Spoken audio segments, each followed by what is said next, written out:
people. How we doing? Everything good? Welcome. I'm Burger Podcast. Let me let a couple peoples know. Um, Give me a second here. All right. Well, I just want to make sure it's coming through. All right. Perfect. All right. So let me just pop over here and let a couple people be aware of the goddamn thing. You know what I'm saying? Hold on. Do, do, do, do, How's everybody doing? It's Friday. I mean, I don't know what that means anymore. Remember when Friday meant something like, oh, thank God it's Friday. Now it's just like another day. My fucking arm is numb as shit. People are drinking and smoking and dying and getting tired and getting old. And some people are going out and living normal lives, and other people we're still inside, and nobody's sure what to do. I think everybody's really lost as to what to do. I mean, to be totally honest, I think everybody's extremely lost as to what to do um, at the present as far as everything going on. And let me just shoot this over. Boom, boom, done, done, done, and done. Anyway, I think a lot of people are lost as to what to do as choices to make. Are we still staying in? Are we going out? Some people, like I said, have gone back to totally normal lives. Other people, totally lost. Anyhow, I am gonna have a guest on in a few. Let me check out my comments. Nothing says love like a 77-year-old man named Joe Biden kisses an 8-year-old boy on the lips. Jesus Christ. When did that happen, Brian? Brian Wallace, tell me, did he really do that? That is fantastic. Oh, do you have a girlfriend? That's fantastic. Oh, excuse me. Did that actually happen? I don't deny it. I think it could totally happen. Apparently, I guess okay, so it's funny today. What's funny is today I had posted a picture of Whoopi Goldberg with a shirt where Trump was shooting himself. And I said, oh, that's great that Whoopi thinks it's funny to make fun of suicide all of a sudden. Anything she wants to do is funny, right? And oh, hell yeah, yeah. Congratulations, Wallace. Robin, what's up, brother? Okay, well, it's quite possible with Biden. But anyway, the point being is, and so I found out that the picture was photoshopped, so I took it down. That's what you do. You find out you were wrong, you take it down. If somebody did the same thing about Trump, and someone told him, oh, like the one where Trump's, trying to kiss the little girl, but it's a total Photoshop, and it was, or where he's with Weinstein or Epstein, and it's a total Photoshop, and you tell people like, no, it's Photoshop. They go, whatever, he's a monster. Yeah, it doesn't matter what you think of him. The picture's fake. See, I don't like Whoopi Goldberg. I think she's a total fraud piece of shit. But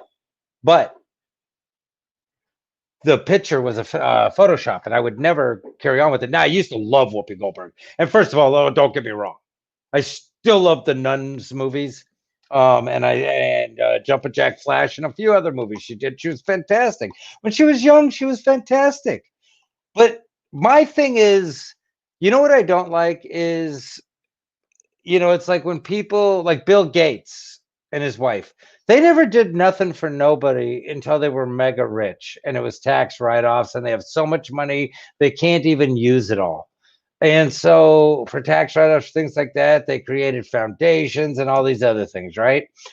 But what did they do before that? What did he do before I mean, he always had money because of his family, but before he had real money of his own?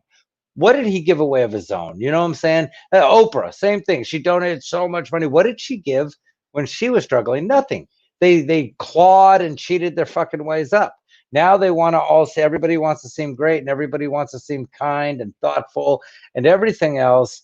And it's just like, I don't know, it's all weird. And so I think like we're going through this whole process of everything going on. Sorry, we're going through this entire process of all these different things going on.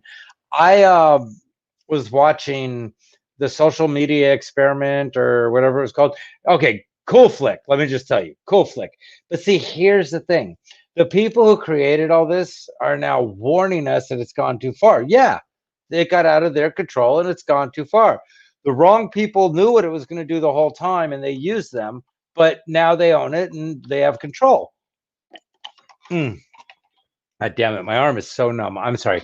Okay, so they have control. And so this is a thing. And so with the control and the algorithms and all that, and see, we've been telling people, everyone's been telling people forever about but you need some rich people who create it to then warn you about it.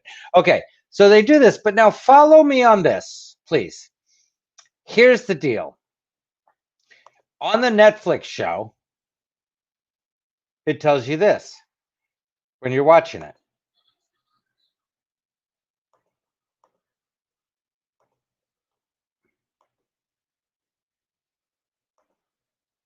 Okay, so on the show about the social dilemma, Netflix has a thing where you can tell them, yes, I am enjoying this, and or no, I'm not. And this will, with the more you rate, the better your suggestions will be. So on the movie, The Social Dilemma, they use tactics about this to find out what you like.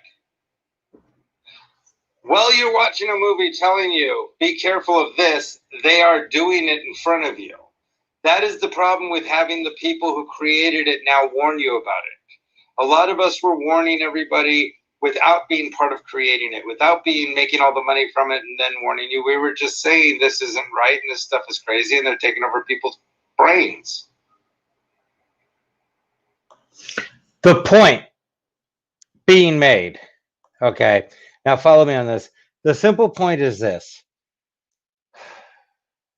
I know, right, Brian? I'm telling you, I'm trying. Share the video, by the way, guys. Share the podcast. I'm working hard here to make it all better and better for you guys because I'm realizing there's an insanity of misinformation. Do you know?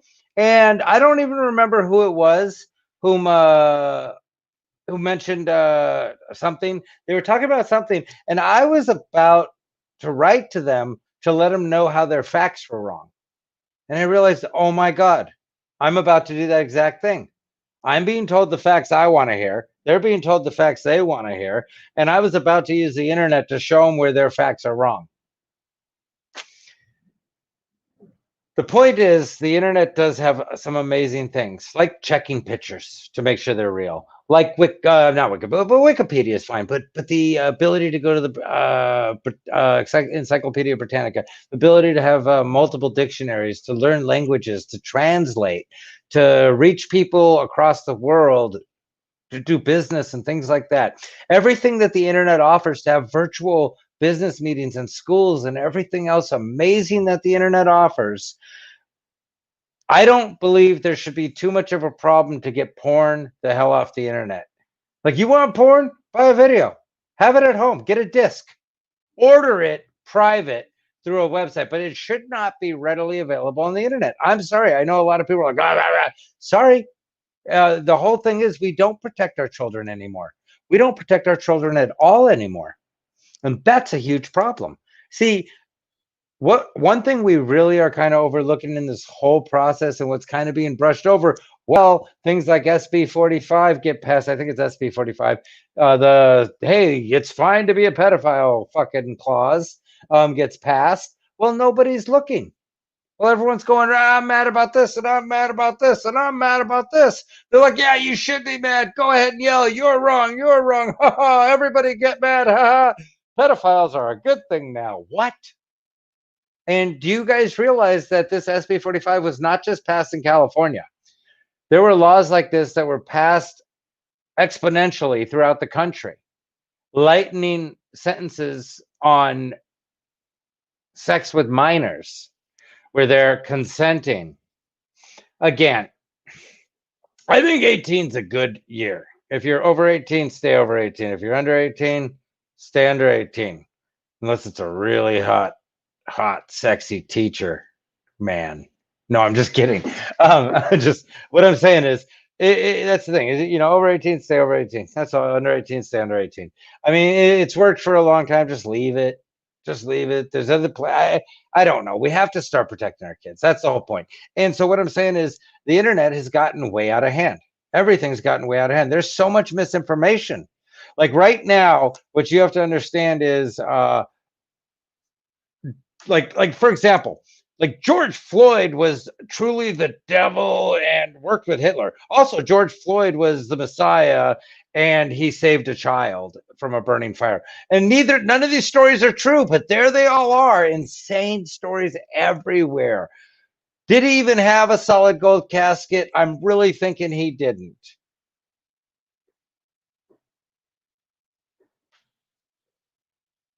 Right? Yeah. Robin, that's true. I like that. I'm gonna throw that up there. Um, yeah, it's funny though. But I mean, you know what I'm saying? It's like I mean, there's so much misinformation going everywhere. Like, Trump stabbed 7 people, Biden kicked a kid. None of it's true though. But there it is on the net. Again, how many times have the pictures of Trump with Epstein been shown? And they're not real pictures.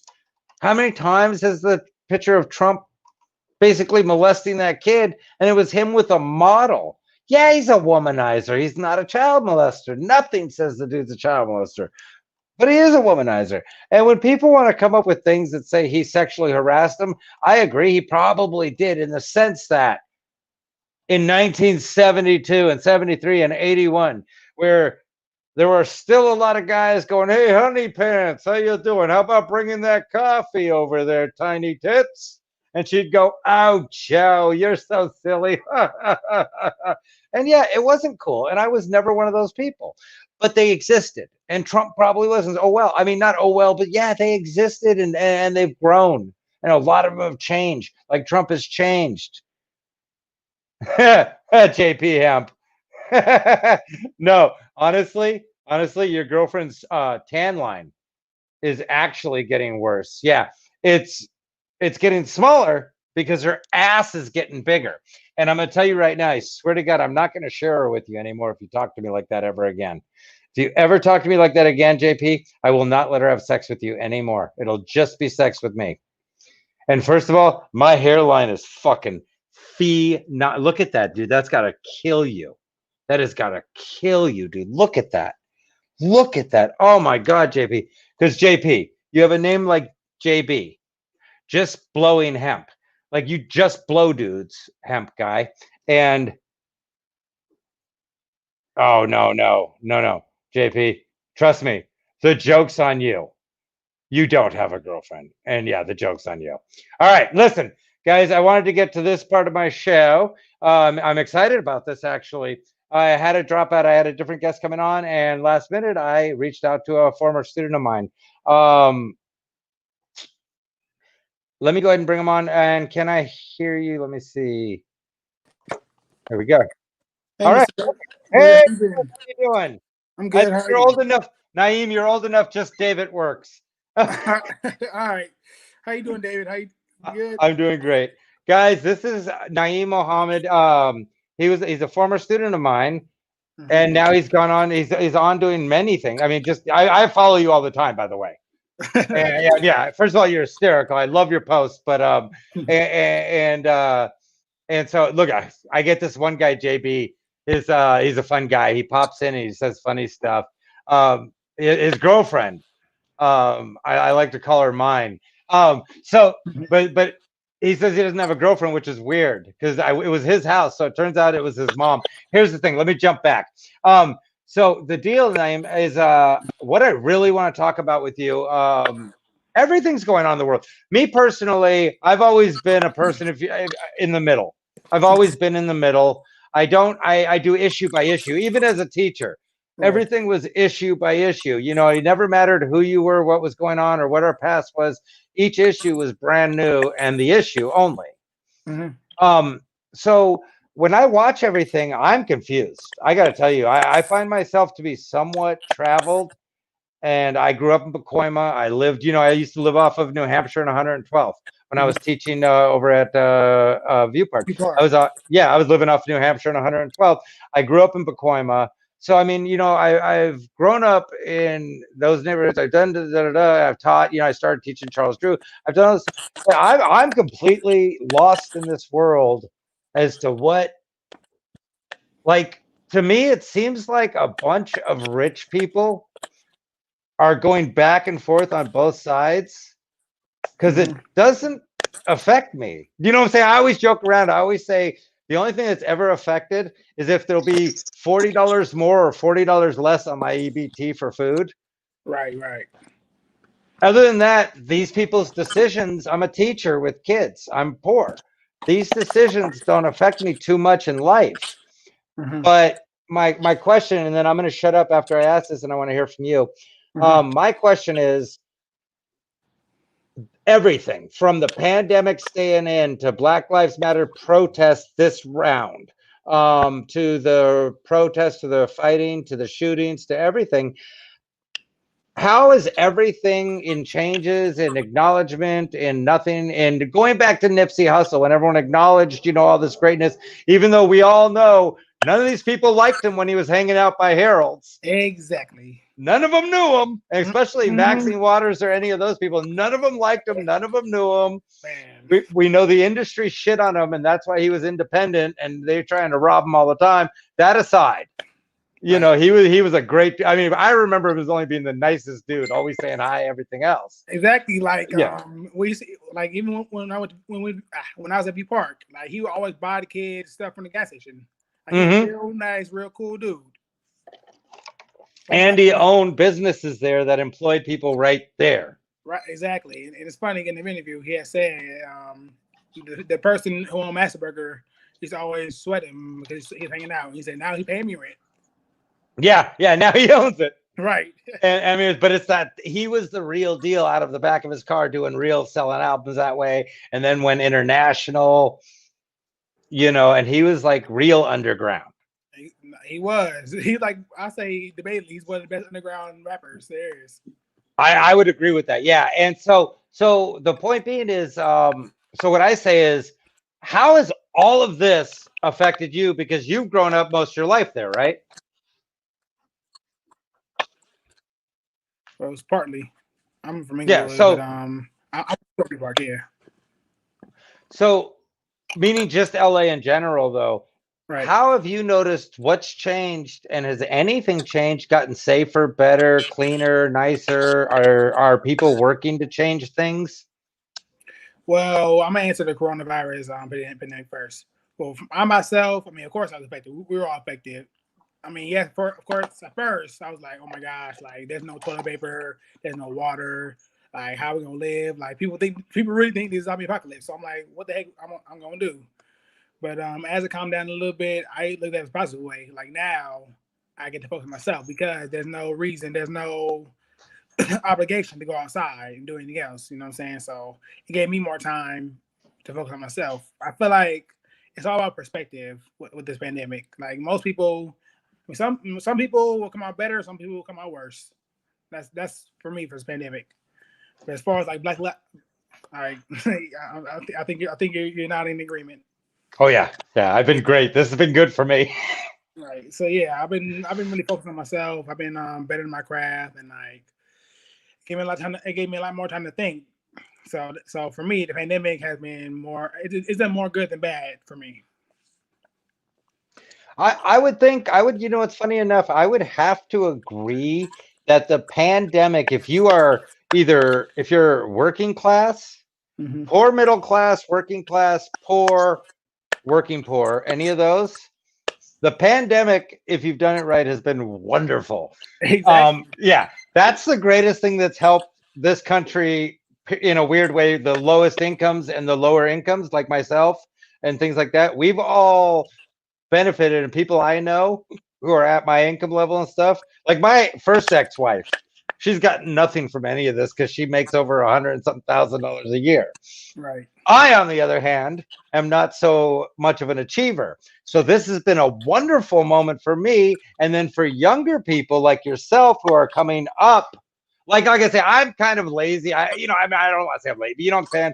I don't buy into working. I don't buy into giving a shit about the 9 to 5 or I work hard. I don't care about any of that.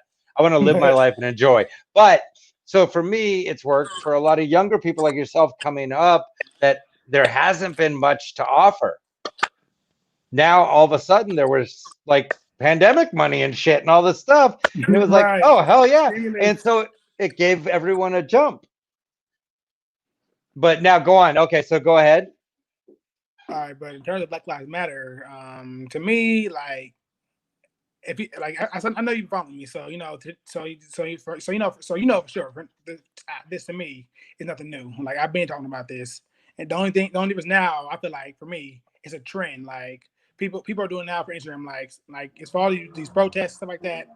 It's all. I mean, I myself don't protest at all because I feel like protesting is begging. Like it's very foolish to me to be nonviolent with someone who means you no good.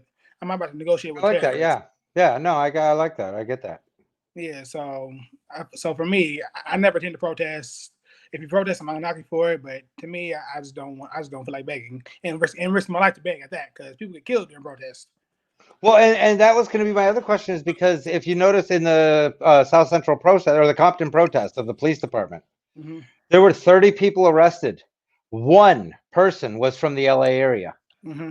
But if you notice, the majority of the people looked like they were my relatives Mm-hmm. that were protesting. And then you're like, well, wait a second. Where are you coming from? Exactly. And you found out like Florida. Wait, they got a lot of problems there too. What are you coming to start? Because what I've noticed is if you noticed in the protests, you would see people that were they caught people, paying people to start fires to do this. But there was like white people starting fires and doing this stuff. But these weren't Trump's people trying to make it look bad. These were leftist, Antifa, this and this. Exactly. And to me, growing up in Pacoima, I hate motherfuckers who come into our neighborhoods and start shit. I hate rich kids. I hate middle class kids. I don't give a shit what race they are or whatever. I don't care their gender identity, anything. I love them for that. I hate them for being rich little cunts that come into our shit that protest for us like they care, but it's their parents that are doing it to us. Exactly. Like, see, okay, this brings me to the next point. Like, I feel like a lot of these white people participating in it, they trying to ease the white guilt. You know what I'm saying? Like, by that I mean, you know, they know their privilege, they know that they benefit from the system, they benefit off of oppression, off of black and brown bodies being locked up. So they want to do one of those things. Oh, well, I care about black people because I did this, I protested, right? Well, and that's the thing, yeah. And you know me, I've never been like, oh, I care. I can give a fuck about anyone because they're a certain color. I like people that I like, and I don't like people I don't like. And for me, you know, like I say, my personal, and you know, I have a question because I've always been curious about this. My personal question would be this: like, I'm Jewish. Mm-hmm. My family came here during the Holocaust. We escaped Germany. Right. Now, my dad was tall with the big nose and the blue eyes, looked very Jewish. So you knew he was Jewish. Right. He looked like he was 6'2", but a big Brooklyn Jew, right? Mm-hmm. My mom was about your color with my features. She's an African Jew. And so I'm the mix of the two of them. And I turn out like this, right? And so then I wonder though, so then what, like this is white as you can be. Right. I'm never like, oh, I'm not white, whatever. I've never cared. I grew up in Pacoima. No, I know I'm white. I don't care. I don't like go like, oh, I'm not. I'm Jewish. I am Jewish, and I'm good with being Jewish. I'm proud of what I am. Right. At the same time, I'm not somebody who's going to go, oh, I'm not white, because I don't want people to think it. I don't give a shit. I'm a teacher. I'm a dad. I'm a full-time single dad again. I suck at marriage. But I'm a good father. You've seen my kids, you know. You've met my kids. Yeah. And so, you know, and so the thing is, I always think like, okay, so then what guilt would I share in anything if I didn't even have family here till the 40s? And then my family was being told, not only don't apply, you can't use the bathrooms, you can't be in these places either, because we were Jewish in New York. And so there were signs, if you look back, there were no dogs, no cats, no Jews allowed, like all over. And, you know, no Jews need apply, all this stuff back at one point. And so I always think like, you know, what guilt would someone like me share in that? And I'm not saying that I would, I don't know. I don't feel like I would have any understanding in what white people who lived in this country did before my family was even here, when we were trying to not get burned in ovens. You know, it's like a Ukrainian guy said that. He goes, how can I feel bad because I look white, but my family was being genocided until we got here in the 80s. Right. He's like, what am I going to feel bad for, Rodney King?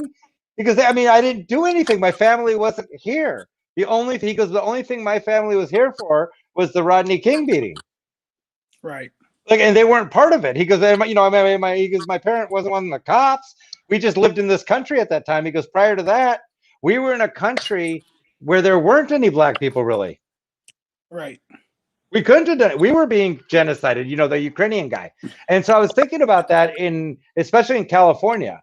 You have so many people that are of a European descent that was under so much oppression themselves. Mhm. Gypsies, like I'm part gypsy, Yugoslavians, you know, things like that all over. Ukrainians, the Armenians. You know, I mean, Armenians are white. They're as white as you could be. Oh, yes, they are. Yes, they are. But they weren't even here. They were being genocided by the Turks, And hold on. I don't make that's right.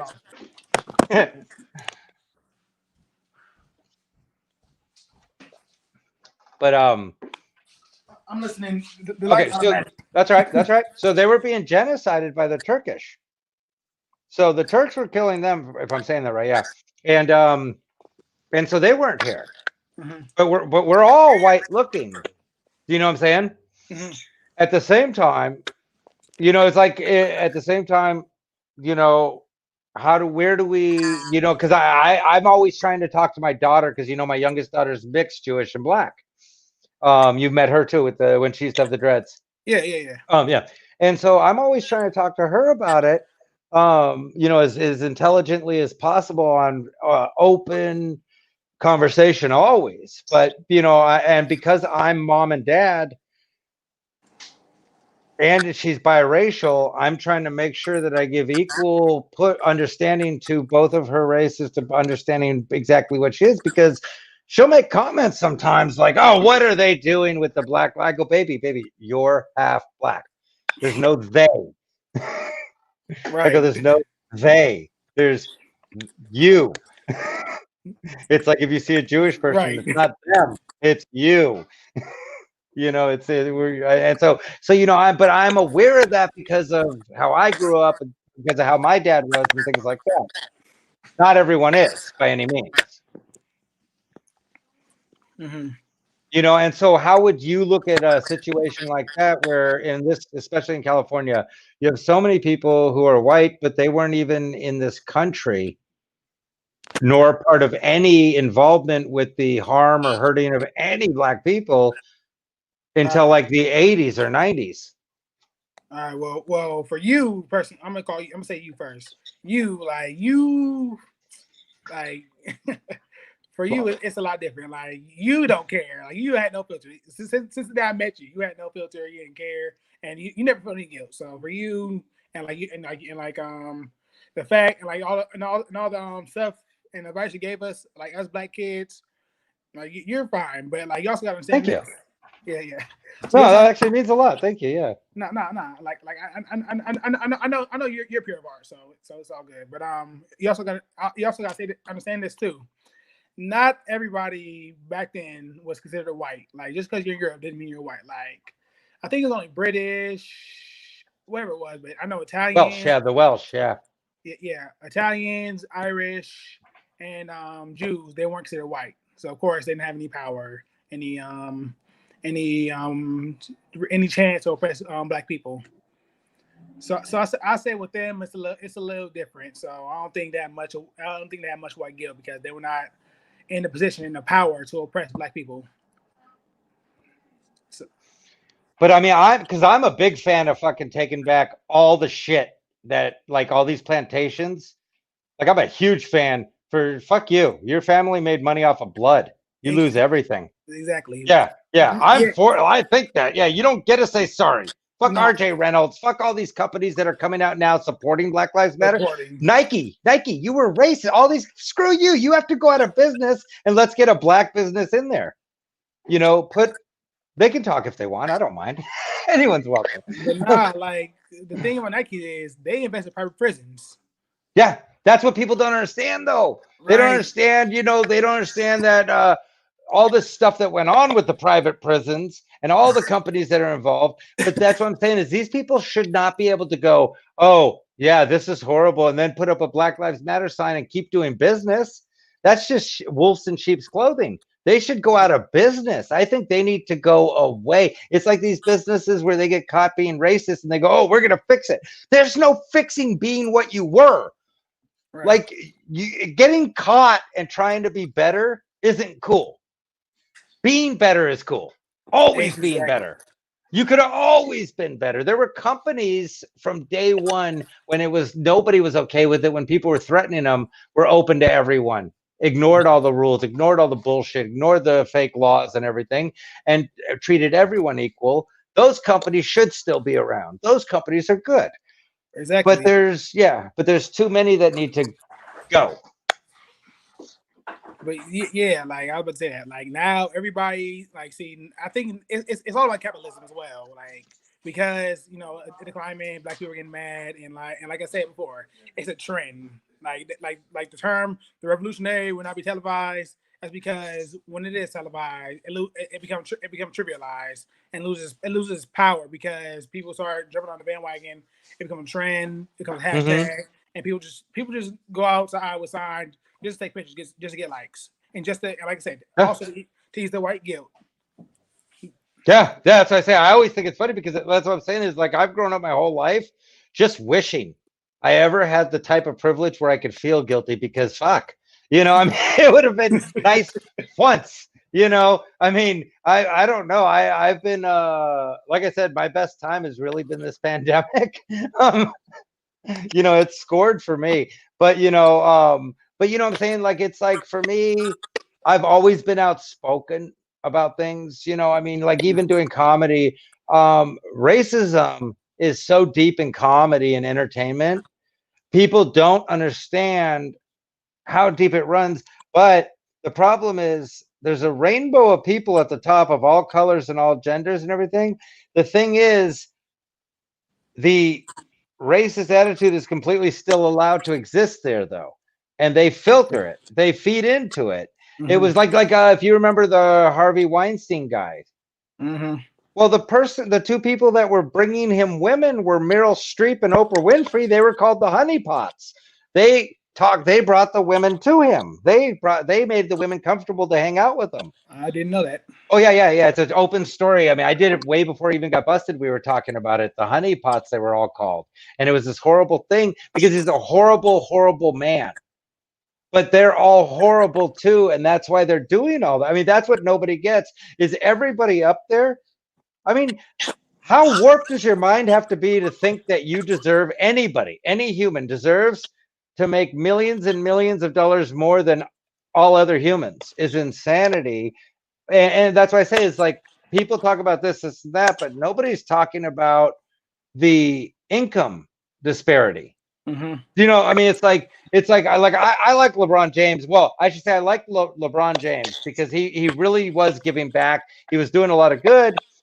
But if you're going to come out about things, then also come out about the income disparity, where you're making $400,000 a game, and there's another black man making $40 for the day, and you're both working your ass off. Let's talk about that too. Let's fix everything, because if we have that much of an income disparity, we're just going to have the new white people. You know, I mean, it's always like they say, the Moors, the Spanish, the Europeans, and then the Americans. Right. And it's just gone, and then there'll be whoever is going to be next. It's going to be it's going to be the Birkenstock wearing people that are going to rule next. Right, but I feel like for that is like, you know, also it's all about what industry you get into. Like LeBron, like sport industry is like $1 billion industry. So LeBron's in that, and also like LeBron, like you said, he done a lot, but remember he's only one person. He can't do everything. So I feel but you got to speak out about the money difference if you're going to talk about inequality, even though he's far from the only person. But if you're going to be vocal, but not talk about what affects you good, like that would be like me saying, you know, something like, oh, well, these people need to act better. but it's totally okay for something that I like, that works good for me. But anyone making that much, Bill Gates, all that stuff, those people making that much money an hour, where they're making $200,000-300,000 in an hour, Hmm. that's insanity. Yeah, I that's. mean, what do I make teaching? $200-300 a day? Nah, for real. But especially like Bill Gates, Insane. he's trying to release a vaccine. He's evil. Yeah. He's the devil. I'm going to say Yeah. he's the devil. The Yeah. devil. Yeah. But that's what I'm saying is, though, he's he's like, he's a huge supporter in what's going on right now. What's funny is that I was always saying, I've always been a huge libertarian liberal. Mm-hmm. Like, you do your world, I do mine. We can all live right next to each other, hug, say hi, Right. everything. I don't believe like, oh, we could all live together and just you do your thing and I'll do mine. Why? We should be able to say hi and slap and hug and everything and live life. But I also want to piggyback. I also want to go back to your last point. All right, is with LeBron James and them. Like, see, the thing I don't like is with particularly with black people. Like when a black man does a few things for his community, or he's consistent with his community, it's never enough. They always like, oh, what about this? What about that? But like a white billionaire does absolutely nothing, and no one says a word. No one says Well, no one I tells him do. to do anything. I mean, of I course, do. I mean, Yeah, I do. Nonstop. Yeah. That's what I'm saying. Is like nonstop. I've been calling out Bill Gates.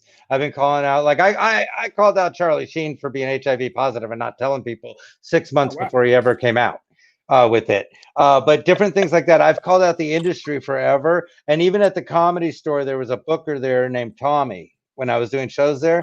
And he was a total racist, and he would try and tell me things. And I tell him, Tommy, don't fucking tell me this stuff. First of all, bro, I'm Jewish. Second of all, my wife's black. Second of all, you're an idiot. Or third of all, you're an idiot. Right. Your mentality is stupid. Nothing you're gonna tell me. You'd be like, Kai, here's the thing. Black people can do their shows, but they got to do them later. And he would literally say shit like this in the 2000s, like this, but at the Comedy Store, and there were comics that were being stopped from getting up. Right. I spoke out about everything. I called it all out. I said, this motherfucker's racist. I would call him racist. I openly called him racist, everything else, because it's not okay. It's not. Whoever does it, it's not okay. And yeah, my thing with LeBron James is nothing about him being black. It's about the fact that he did get where he got, but he also was given a ton of privilege to get where he got. Right. To then not yell that, hey, like, what I'm saying is the owner of the Lakers needs to drop his income, or her income. I think it might be a woman now. $1 billion or so. So do all the players, all the way down, and then the peanut people and everybody else needs to come up a little. Tickets need to go back to being $7 for a decent seat. That's all I'm saying, is everyone across the board needs to make, because when people say teachers need to make more, I say bullshit. We make enough. Everyone who makes so much needs to make way less so we can all live.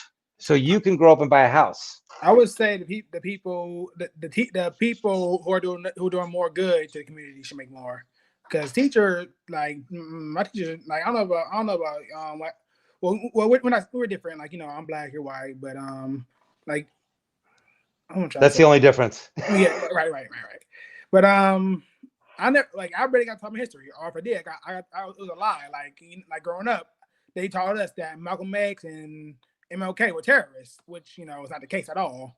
Like, because they both wanted all they both wanted was us black people not to be killed. But I guess that didn't serve white America. So those teachers who teach lies like that don't deserve, like, Oh God, no. No teacher who teaches that. That teacher teaches that deserves to be kicked in the fucking face. I mean, honestly, yeah, that's horrible. But let me ask you a question. Hold on. Where did you go to school most of the time? Well, I went to school in LA, and if you part there's a lot of white teachers, and like. Oh my God. But now let me ask you a question. Do you remember the one dude? Now, he was a nice guy. Let me just tell you, everyone liked him. But he was the one white dude who would rap. Mr. Greenwald? Okay, super nice guy. But you don't kind of think like, come on, bro. Like, that's the guy at the protest. That's the guy doing all that. And then let me tell you this. That's also the guy who goes to his house, which he came from a lot of money. Let me just tell you. Yeah, he's privileged. He's so Yeah, privileged. his family got a lot of money. I know. He teaches because I'm going to be good, right? Now, let me just tell you though. But his parents bought him a house. So here's how it works though. So he would go there and be super cool and everything, right? But then he'd go back to his safe life in his nice car into his safe double lock gated little area.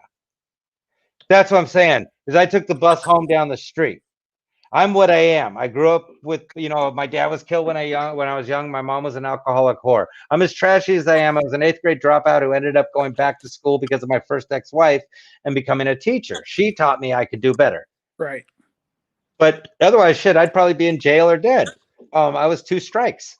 And so the deal meaning, but that's what I mean is like those type of people, they mean well. I know. It was like the redheaded guy. Remember him? Redheaded guy. The tall, skinny, the one girl did a whole rap and put it on YouTube. I don't. She made fun of him in a rap, told him how he was the worst substitute, but he was a full-time teacher.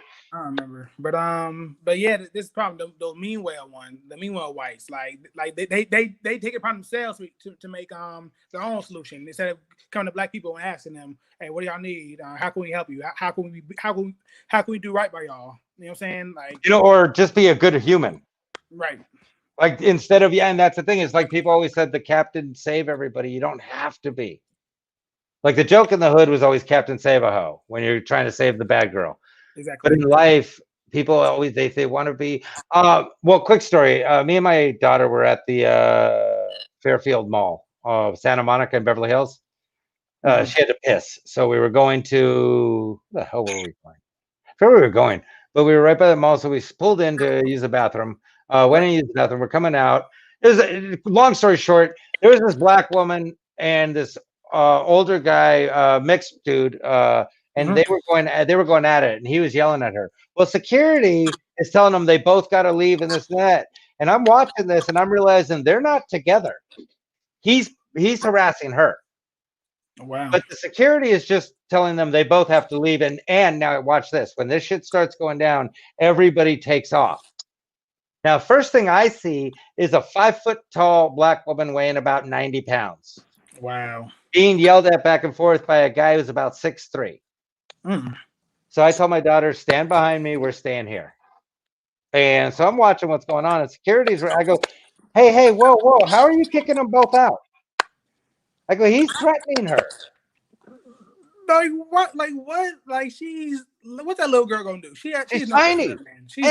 Yeah, and I'm telling you, she looked kind of fucked up. It doesn't matter. This was explained to her. And so we go, long story short, we go through this whole thing. I tell security, nah, fuck this. You know what? Because she takes them back to Barnes & Noble, security, to have the people at Barnes & Noble say that, yeah, this dude was harassing her. And she shouldn't be kicked out. And the guys at Barnes & Noble, mostly Latin and white. They go like this. They go, well, we don't know. We don't want to get involved. And I go like this right then. I look at my daughter and she looks at me. My daughter goes, I go, fuck you guys. I go, see, you're the motherfuckers that are going to go protest after this. And here she is. I go, you know what? You're fucking. I go, you know what, Scooty? Can I do this? Can I just buy you some coffee? And now I didn't think for any reason she needed me to buy her coffee. She had a brand new Red Bull. It was to get her out of that situation and just walk her away from it without it being, too much. And so I just told her, can we get you a cup of coffee? She goes, yeah, thank you. And so we went over to, I go, where's the coffee place, to the security? He goes, well, I go, no, where's the coffee place? I'm getting her coffee. And so he's like, oh, coffee beans over there. And so we go over there, blah, blah, blah. Anyway, this other security comes over and I go, hey, bro, I go, this is going to be a problem. That guy was harassing her. She's going to have her coffee and do whatever. But that guy was harassing her and they were trying to brush them both out. And they were trying to brush her into something that wasn't safe. Right. The whole point is simply that Black Lives Matter until somebody like you, her, or somebody who they don't recognize as a star, they can't join a cool protest, they can't be with all their friends videoing themselves, and they don't matter because it's not okay. They can't benefit off of us. We don't matter, pretty much. Yeah, well, and that's what I'm trying to kind of get at is, do you feel like through this whole movement, the truest people that really need help Like, how come they're not coming down into South Central, into Chicago, into places like that, and going, okay, Black Lives Matter. So we're going to fucking redo these parks. We're going to redo these schools. We're going to redo these areas. We're going to hire police from the communities at decent wages, only from the communities to police the communities. I mean, it's simple solutions. Exactly. But they won't do that.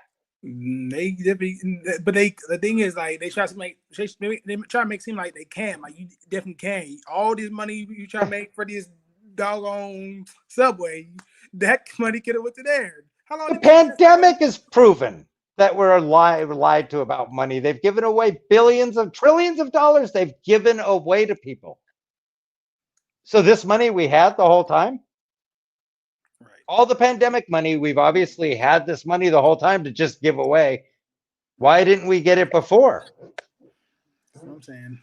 So they could have, yeah, you're right. They can be, and that's what I was saying. It's like if they, like when they talk about reparations, how are you going to do reparations when you're going to give them to my daughter and I'm going to get them? You're going to be giving me reparations because she's under 18 and I'm her legal parent. All right, that's true. And it's like, you know, instead of that, go into the communities that are predominantly Black, but also all the low-income communities, because all low-income people have been screwed over. Go into the low-income communities and fix them all across the board, because I've said, yes, a lot of, like, in this country, Black people, women have been treated like shit forever. To this day, that's what continues. You can't tell me that Latin people or Asian people or Jewish people or anyone else deals with the same thing Black people deal with or the same thing women deal with. Black women are the worst treated people in the world. The most oppressed person, not woman, most oppressed person in the world. And that's what people need to understand in that sense. But so if you look at it, so obviously to this day, Black people and women are still treated badly in America unequally. Now, not by any means all Black people, not by any means all women. We cannot say that Obama's daughters are going to be treated like you. We cannot say that Hillary's kids will be treated like me or my kids. Right. That's not going to happen. They're different than us. But in general, if me and you were to go somewhere, you would easily be treated worse, pulled over quicker, and everything else still in this country. Exactly. And that's a truth. And so if they just look at that, there's your fix, is fix this shit. Fix the inequality with the people that are working hard, that are struggling, that are poor, that in this country, that because, like I said, as much racism as you want to have, it doesn't affect LeBron. As much as you want to call him names or whatever, he'll buy your house and then set it on fire in front of you. It does affect me, you, people like it does affect you. It does affect my daughter. Like it affected Colin Kaepernick. Like but no hard thing though. Like see racism. I mean, money does not erase racism, so we gotta make that clear. Like yeah, well, no, but like you know, he stood up for what we believe for. The company wasn't down with this, so they cut him from the NFL. And but he also took a Nike sponsorship. That. So you can't okay any okaying of what goes on, even if it's his own money. You know me, I'll starve to death on righteousness. I'll be homeless on righteousance. And if you're not willing to do that, you're not really willing to do it. You have an agenda. No, I'm not gonna lie. I have very mixed feelings about that. About Kaepernick. Yeah, you just can't do that. It's just it's hypocritical. Yeah, it's bullshit. Like you stand against oppression, but you support a company that benefits from oppression. So yeah, forget that. You're supporting a company that to this day uses child slave labor in China. In China, yes. Yeah, damn. So, but yeah, that's a whole other conversation. So how can you possibly, like I said, that's like me saying save the dogs while I'm eating a cat. Right. Although I love pussy. Here's the thing. But you know what I'm saying? It's like if you really, but that, I mean, that's what I'm saying is that's where we're not finding the logic of it all is we don't need heroes, we need righteousness. We don't need athletes should play sports, actors should act, and then let heroes die out because we don't need them. We just need everyone to act right. I agree. Like it's simple. Like everybody just do right by each other. Treat like I'm gonna keep it our cliche. Treat people the way you want to be treated.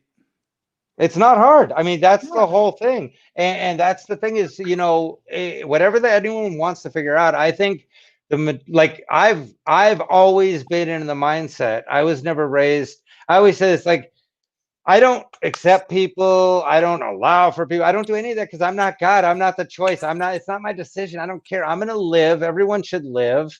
We should all say hi and care for one another and respect one another. Right. That's all. When people say, I accept everyone, Oh my who goodness. are you? It's like, who are you to accept everyone? Exactly. And it's like, so yeah, that's my mentality. It's just that but I think that's one of the things that we're missing is the dialogue between, like, say now you're how old now? 20, about to be 21.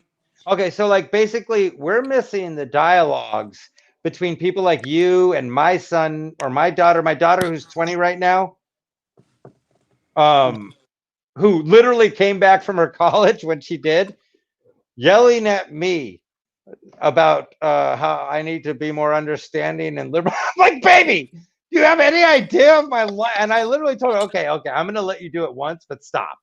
Because, oh my God, do you know where we both grew up? You didn't grow up where I grew up. Right. But she's a doll, but she like really is, passionate about that, and that's why I told her, I go, that's great, baby, but, and be passionate and do all that. Don't be where you're going to tell people because you didn't live it. Just like you said, how can I help promote this? Exactly. Right. And my daughter and my son should be doing that. Me personally, I'm going to live my motherfucking life because mine's been harder than most people. You know what I'm saying? But my son and daughter have had good, easy lives. And they have more than likely benefited from being white.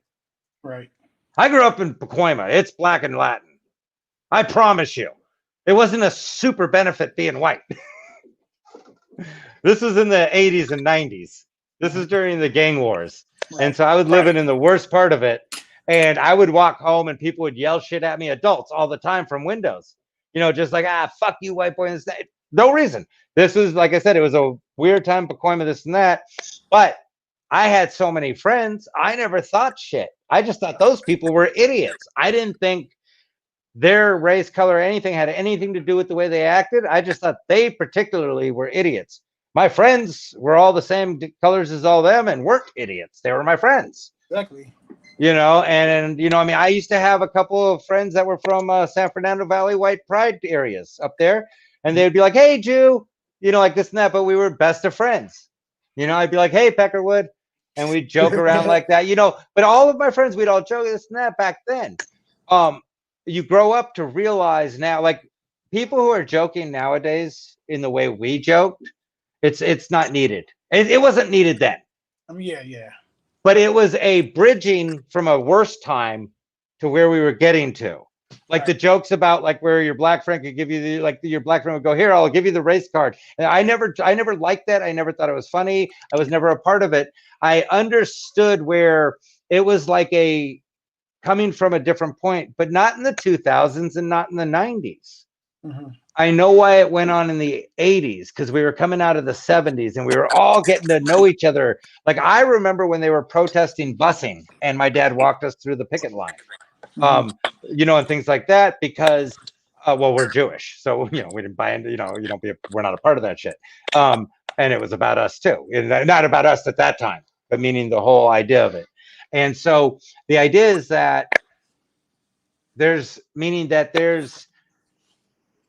none of this stuff should be okay. If you remember, that's what I was saying is like, never let your friends feel okay to use that word. It's like I've taught my daughter from birth, basically. Like if you ever have someone think it's okay to say anything about you being black or Jewish or ever joke about your race or ever say things, that's not your friend. It's not cool. Yeah, and you shut them down hardcore. I go, because that is not okay, not ever. And, my kids, all three of them have known that. But my youngest daughter, who you can see is black and is mixed, but is black, That yeah, I make that perfectly clear because my ex-wife grew up in Orange County part-time and also in South Central. So she grew up with two things. She grew up with white people and with black people in South Central. In South Central, all of her family called her yellow and white and this and that because she was really light. Yeah, She was like Redbone. That's common with black people. Well, and then over there, they would like joke around about things. So in both places, she just would put up with bullshit nonstop. Right.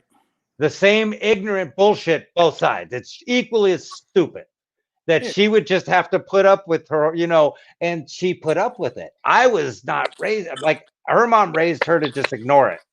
Yeah, it's not good.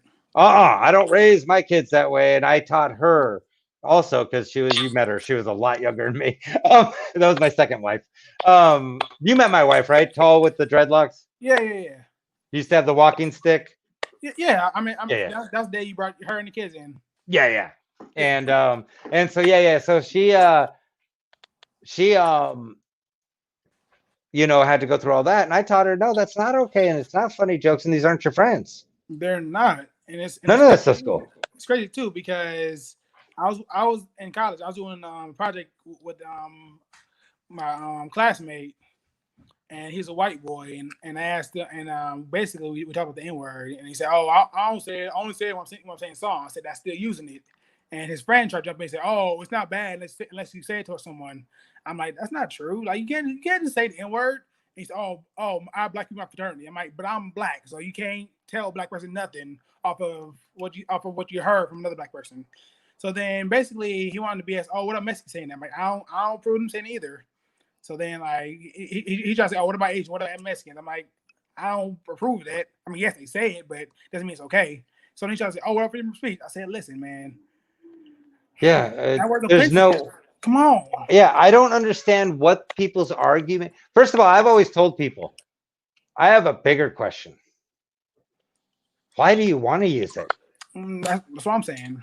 For what? And I'm gonna tell you, where I grew up, growing up younger and stuff like that, all the time, back and forth, things like that with my friends. We'd joke about it. They called me Jew. I'd call them that. We'd go joke. I'd say it all the time when I started comedy when I was younger.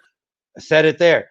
It hit me why it was so bad. It hit me why it's unnecessary to ever want to say as a point. Mm-hmm. It hit me. But growing up the way I did, it was a different time, different place. But that's what I'm saying, is the people like that didn't realize as you got older and matured, right? That didn't realize, oh no, unnecessary. 100%. All that stuff is just unnecessary. And the people that argue why they should be able to, I always think, why do you want to? For one, everybody want to be black, so they think it makes them more black by saying it. Everybody, I'm gonna say it. Yeah. Want to be black till it's time to be, until it's time for fighting against oppression. But they want a culture, they want a hair, they want this, and they want to use the N-word. So I feel like that's them. That's like their way to be black. You know what I'm saying? No, I totally. And and it's funny because I totally get, like, I 100% get that. It's funny because unfortunately, in media, and then in a lot of people's interactions with white people, right? That's who you meet. And in the same sense with black people, for white people, a lot of times the black guy or the black girl they meet, per se, is also going to cater to what they want. So the white person's going to cater to wanting to fit in and be around the black person and feel cool like that. The black person in that type of situation also will do that. The problem is the limitations to who meets who. Then you have a ton of people out there that it's not about they're proud of being white, they're not proud, or they're proud of being black, or they're not proud.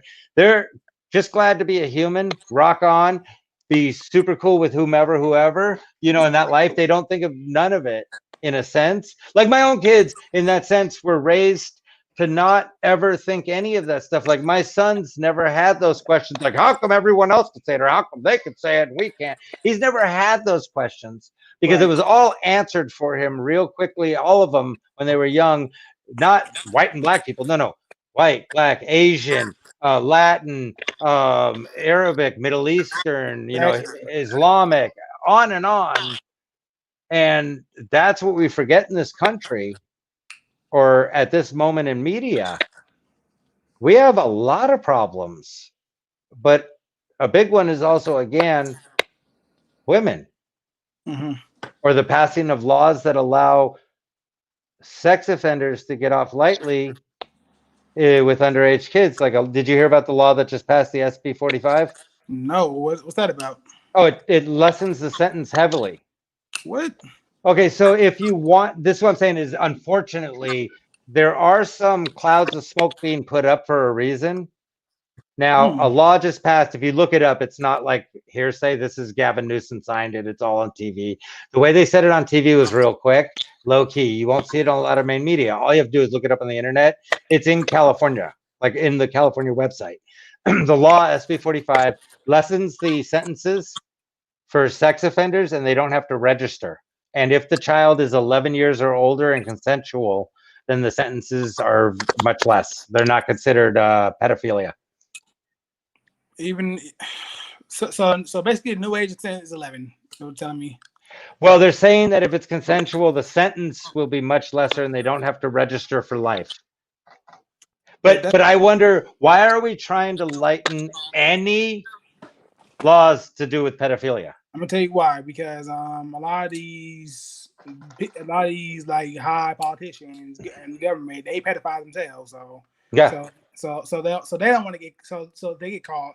They don't want to serve time. So I'm saying, you know what? Since I myself was a pedophile, I'm gonna up all there's a pedophile, so I don't get hurt. So I'm gonna protect my ass, Right.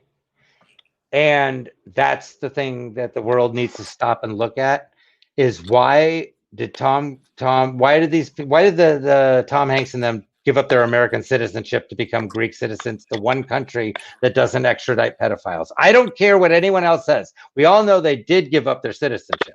Right. That's a fact. We know that Greece does not, I just lost my train of thought, does not send back people. Does not, I can't think of the word right now, I'm an idiot. But they don't extradite. They don't extradite to the US. So if they were busted for anything in the US, Greece will not send them back to serve or to go to court. They'll let them stay there. That's one of the very few countries that'll do it. And that's the country they gave up their citizenship to become part of. Or is it Australia? Whichever one it was the one that doesn't send you fucking back. And so that alone, since he's been accused of pedophilia so much, and I always say this: you want to hate somebody? You've seen his son, right? The rapper. Which one? Tom Hanks' son. Oh, he's a rapper, Chet or Chad or something like that, and he's like this gangster rapper, and that's what I mean. Those are the white people that are the huge problem that need to be wiped off the freaking earth, because they're the ones that are still doing it. I said this: people are arguing over whether you're going to vote Trump or Biden. Hey guys, you're all voting for two old rich white guys. Devils. I mean, but it doesn't even matter. The end result is they had a bunch of choices on the Democrats. Yeah, they had Sanders, they had Bloomberg. I mean, they had Buttigieg, they had Harris, they had all these people. They had a woman, they had a black woman, they had this, that. Well, what's funny is, did you know, like Harris and then Elon and AOC are all married to rich white guys? Hold on, let me get the door. Go for it. But that's the thing. I mean, a lot of people don't realize that. A lot of people don't know that. Yeah, they're married. Yeah, exactly. They married, but yeah, this thing though, like America really want either a pedophile or a sexist pig. Well, but the thing is, they are all married to rich white guys who are all vested into corporations that are, that have had racist ties, things like that. insanity. And all you have to do is look it up, but they don't mention it ever unless you look it up. They don't talk about it in mainstream media, but if you just look it up, it's all there. And that's the crazy thing. And so have you seen the movie, The Social Experiment? I've heard of it, but I ain't seen it. The funniest thing about it is in the beginning, or if you stop it, Netflix asks you if you're enjoying it so they could decide what you like most. Oh wow! And the movie itself is about watch out for that. Yet there it is. And they're literally, that's how stupid we are. They're telling us that this is a bad thing. Meanwhile, during the movie, they're actually doing it. Wow. On Netflix in front of your face. Anyway, I'm going to end in a minute. I got to conclude. I appreciate you coming on. No problem. Yeah, and I'm going to text you in about 1 minute or so. After I'm going to conclude in about 2 minutes. I'll text you and get your number. All right, no problem. All right. And give me 2 minutes. Naeem, thank you so much. Thanks for having me. Great seeing you, man. And I'm looking forward to more of your posts. Yes, sir. All right, have a good night. You as well. Thanks, man. Bye. Wow, what a great guy, too. Absolutely great guy. Naeem was a former student of mine. I just was curious, everyone's asking everyone's doing this and that, but there's a young man who lives in South Central Los Angeles. There's a man who's actually got it going on. And yeah, I talk a lot, but so what? That's the whole thing.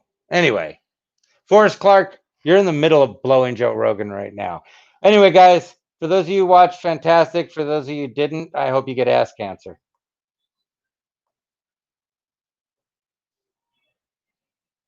All over your ass. Like all over.